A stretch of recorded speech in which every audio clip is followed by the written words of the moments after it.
My name is Jason Sago, former UFC vet, and this is the throw that I used to win my UFC debut, and here are 4 key points that are going to help you guys successfully complete the throw. All right, key point number 1 to hitting the Ogoshi hip throw is you have to have a good setup. So your setup's going to start with your grips. We have to be able to control our opponent.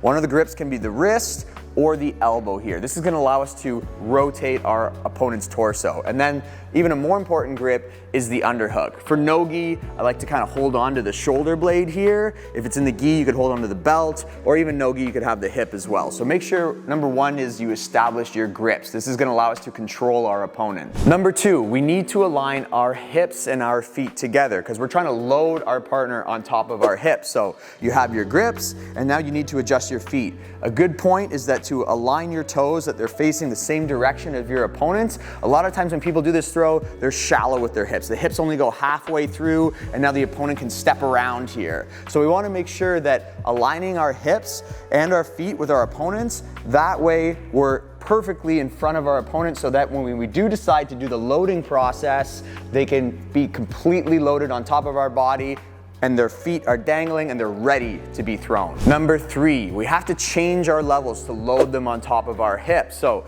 one of the best ways to do that is bending your knees. So I was just showing from the side profile, if my legs are straight, I can't really get him loaded on top of my hips. So I'm going to make sure I bend my knees. A good point is that you want to get your belt level below there. So if we were wearing the gi, get your belt level below theirs, load them up. And now when you straighten your legs out, you can see his legs are floating. He's lost his connection to the ground and he's ready to be thrown. Completing the throw. So this is the final step. When you complete the throw, it's really important that after you do the throw that you counterbalance. So when we're here, you get into the position, you load them up on your hips. You're going to do a core rotation, almost like you're looking behind you. Rotate your hips, rotate your shoulders, and get ready to step back. Because I don't want to be here, if he's got a grip on me, I don't want to be off balance, boom, and be thrown. So that's why I'm using my shin in his ribs, and I'm just kind of counterbalancing my weight backwards. If he tries to pull, I'm just using this as like a shock absorber into the ribs. So let's go do the throw one more time. Set up, grips, underhook, align the feet, load them up, and then throw, boom. Counterbalance. Here's a bonus tip. After you've thrown your opponent down on the ground, we can look for other attack options here. So when we're here, notice I kept that grip the entire time.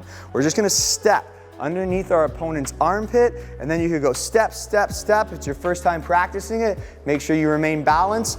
Double up, C-clamp grip. Sit your hips nice and close. You want to get your hips directly underneath his elbow. Pinch your elbows in, heels down, hips up to finish the arm bar. So let's go over that again from the beginning. Get your grips established, wrist, underhook, align the feet, load them up, rotate, boom, we step back, and then when you're ready to go, you step, control, and finish. We'll go over 1 full speed.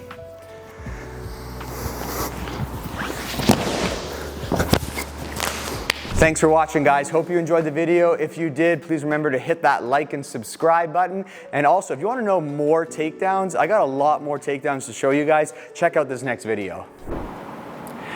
This throw helped me complete my...